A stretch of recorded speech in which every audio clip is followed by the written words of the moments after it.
Oi, pessoal. Meu nome é Roberto, eu sou professor, pintor, escritor e faço postagens regulares no Facebook, Instagram e YouTube. Como eu explico no meu livro Breve História da Arte Popular, a elite indiana, da qual o diretor Satyajit Ray do século passado fez parte, recebeu uma educação ocidental devido à colonização inglesa a partir de um movimento iniciado ainda no século XIX chamado de Renascença de Bengala. O diretor indiano Satyajit Ray tornou o cinema indiano internacionalmente conhecido com o filme Pater Panchali, em 1955, com música de Ravi Shankar. Esse filme se tornou depois o primeiro de uma trilogia.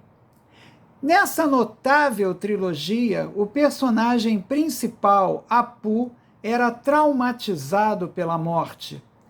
No primeiro filme, é inesquecível, por exemplo, a cena da morte da irmã de Apu em meio a uma tempestade. Quando o vento bate na porta, é como se a própria morte estivesse esbarrando na choupana, prestes a entrar.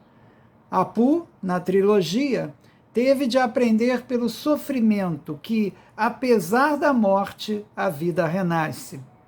O filme possui, assim, um sentido tipicamente indiano, ainda que apresentado numa estética europeizada.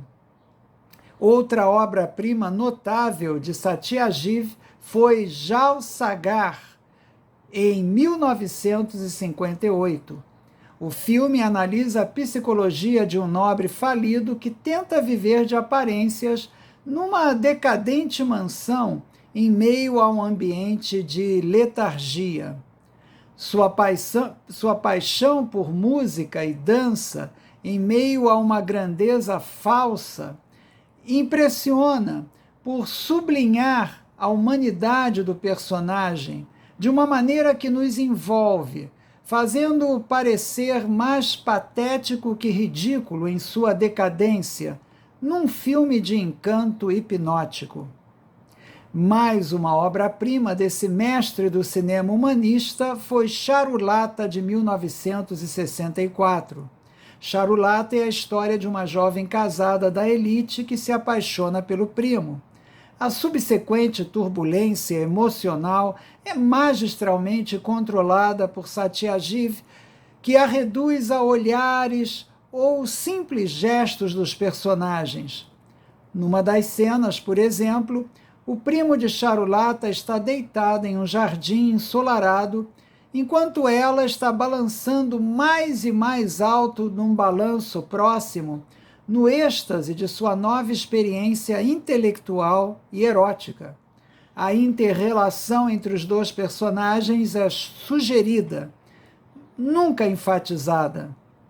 Em Aranier Din Ratri, filme de 1970, depois de sofrer muito criticismo por não enfocar com mais frequência os problemas sociais da Índia, Satyajit apresenta um grupo de jovens de Calcutá viajando para o interior pobre e isolado, de modo a estudar suas reações em um contexto que para eles é desconhecido. O filme documenta um complexo padrão de relacionamentos e tentativas de estabelecer relações também entre os jovens viajantes e as pessoas que eles encontram. A história, extremamente simples, é na realidade um estudo controlado, quase que antropológico, de personalidades. A maneira como se consolida o humanismo de Satyajit pode ser considerado uma extensão dos efeitos da colonização europeia. Personagens que deveriam ser condenados por suas ações não o são, pois o humanismo da chamada Renascença de Bengala, que influenciou Satyajit, foi influenciada pela cultura inglesa e tende a separar a crítica social do lado humano do personagem, como eu explico no meu livro Breve História da Arte Popular. De fato, os filmes de Satyajit causam pouca estranheza ao observador que conhece o cinema europeu, ao contrário do contraste, por exemplo, entre a arte indiana tradicional e a europeia. Sendo assim, sua obra comunica um classicismo impecável, unido à excepcional capacidade de expressão de Satyajit. Porém, quando ele tenta enfatizar principalmente o problema social, os resultados geralmente são bons, mas menos impressionantes, como no caso de filmes como Pratidwandi, de 1970. Por outro lado, os indivíduos nos filmes de Rai aparecem retratados numa dimensão humana que impressiona e engaja o espectador, fazendo de Rai um dos grandes mestres do cinema mundial. Eu espero que vocês tenham gostado. O link para os livros de arte que eu publiquei está na descrição do vídeo abaixo. Muito obrigado pela atenção, muita paz para vocês e até a próxima.